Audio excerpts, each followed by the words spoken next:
S M Shahriar কবি, আমি আশা করি আমার প্রশ্নের উত্তর দিয়ে আপনি শেষ করেছেন। আপনি আমার অনুষ্ঠানে সম্মানিত অতিথি, আপনার প্রতি সম্মান রেখেই বলছি, বিজয়ের মাস চলছে, তো বিজয়ের মাসে যমুনা টেলিভিশনের সেটে দাঁড়িয়ে আপনি বঙ্গবন্ধুকে বিশ্বাসঘাতক বলেছেন। আমি আমার জায়গা থেকে বাংলাদেশের স্বাধীন বাংলাদেশের নাগরিক হিসেবে এর প্রতিবাদ জানিয়ে রাখলাম। আপনার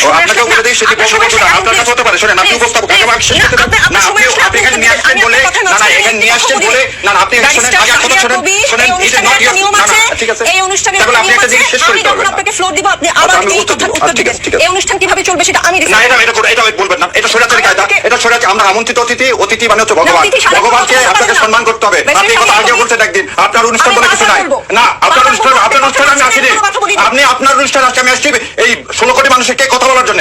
আমি তোমার আমন্ত্রণে এসেছি, আপনার অনুষ্ঠানে না। আপনি এটা কথা বলতে পারেন, আপনার অনুষ্ঠান, এটা যমুনা টেলিভিশনের অনুষ্ঠান। এইভাবে কথা বলবেন না, এভাবে কথা বলবেন না, সম্মান দিয়ে কথা বলেন।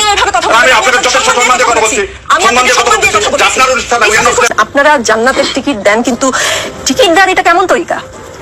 ধন্যবাদ আপনাকে। আজ প্রথমে একটু 1 মিনিট সময় চেয়ে নিব, ক্ষমা প্রার্থনা করতেছি, বোধহয় একটু জোরে কথা বলা গেছে আমার বোনের প্রতি, তো ভাই বোনের সম্পর্ক তো আমাদের একটু হতেই পারে।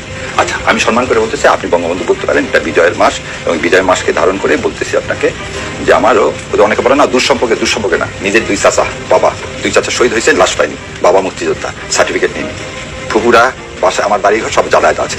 সো এরপরে আর আমার বলতে হবে না তাই মুক্তিযুদ্ধের পরিবার সন্তান কিনা। কিন্তু আমি বঙ্গবন্ধু বলতে নারাজ, কারণ উনি এই উপাধির যোগ্য না। কেন যোগ্য না? একটা করে বলি। 73 সালে প্রথম ভোটের কারচুপি বাংলাদেশের ইতিহাসে শুরু করলো উনি।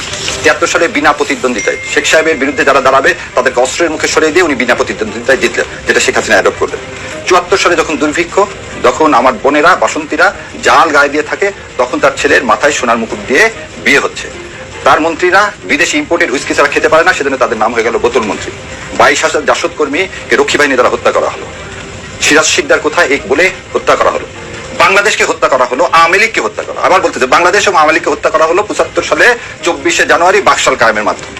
সেই লোক কোনোদিন বঙ্গবন্ধু হতে পারে না, কারণ সেই লোক এই দেশকে ইন্ডিয়ার হাতে তুলে দেওয়ার জন্যই পাকিস্তানের কাছ থেকে আমাদেরকে সরিয়ে, সেই জন্যই আমাদের 36শে জুলাই আমরা সবসময় বলতেছি দ্বিতীয় স্বাধীনতা। তো স্বাধীনতার মাসে এই কথা বলতে পেরে আল্লাহর কাছে আমি শুকরিয়া আদায় করতেছি যে ইনশাল্লাহ এখন আমরা ভারতীয় আধিপত্য বাইরে চলে। আবারও আমার একই কথা, বঙ্গবন্ধু নিয়ে আপনার যে মন্তব্য সেটা আপনার কাছে, কিন্তু বঙ্গবন্ধু নিয়ে আমার যে মন্তব্য সেটা আমার কাছে, আমি তাকে বঙ্গবন্ধু হিসেবেই বিশ্বাস করি।